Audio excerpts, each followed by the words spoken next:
Tila nabuhay sa umunoy pagkamatay ang publishing company agent na sangkot sa DepEd textbook scam, magtatatlong dekada na ang nakalipas. Pinalabas kasi siyang sumakabilang buhay ng kanyang abogado kaya nakalusot sa kaso pero naaresto kamakailan. Nakatutok si Mark Salazar. Ito ang video ng aktwal na pag-aresto ng NBI sa nagpakilalang Jessica Francisco para sa kasong estafa. May nagtip sa kanila na itong si Francisco sa totoo ay si Mary Ann Maslog, isang publishing company agent na sangkot pa sa isang mas malaking kaso, ang 24 million peso textbook scam sa Department of Education. Magtatatlong dekada na ang nakararaan. We went on to verify several warrants of arrest under those names, and fortunately we were able to secure at least 2 warrants under the name Mary Ann Maslog. So we set up an entrapment operation. Nakumpirma na si Francisco nga ay si Maslog matapos magkumpara ng fingerprint. After a thorough comparison and analysis, we got 14 identical reads characteristics. We are now 100% sure that Mary Ann Evans Basa Tupa Smith, also known as Mary Ann Maslog, and Jessica Cese Francisco are one and the same person. Si Maslog tila na buhay mula sa patay. Sa records kasi ng Sandigan Bayan, idiniklara ng kanyang abogado na sumakabilang buhay na siya.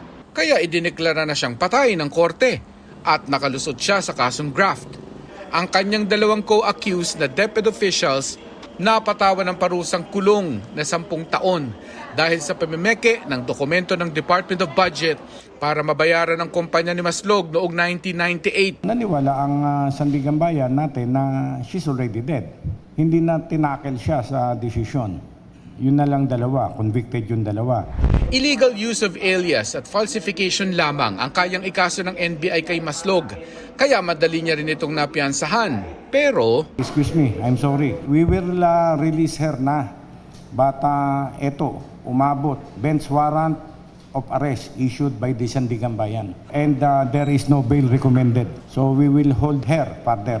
Dito pa muna siya. Eto, kalalabas lang, mainit-init pa. The problem with the bench warrant that was shown by the good director to the media a while ago was just a mere photocopy. So, as counsels, we would demand that we be shown the original copy of the bench warrant that was issued by the Sandigan Bayan. kanina tinurn over ng NBI si Maslog sa Sandigan Bayan at mananatili muna siya sa Sheriff's Office. Bukas isasalang siya agad ng 2nd Division. Sa korte, kailangan patunayan ng NBI na ang hinuli nila ay si Mary Ann Maslog nga. Hininga namin ng pahayag ang abogado ni Maslog na si Attorney Mark Senya. Ang sabi niya, kukuha pa lamang sila ng mga dokumento sa korte para maintindihan ang punot dulo ng kwentong ito. Para sa GMA Integrated News, Mark Salazar, nakatutok 24 oras.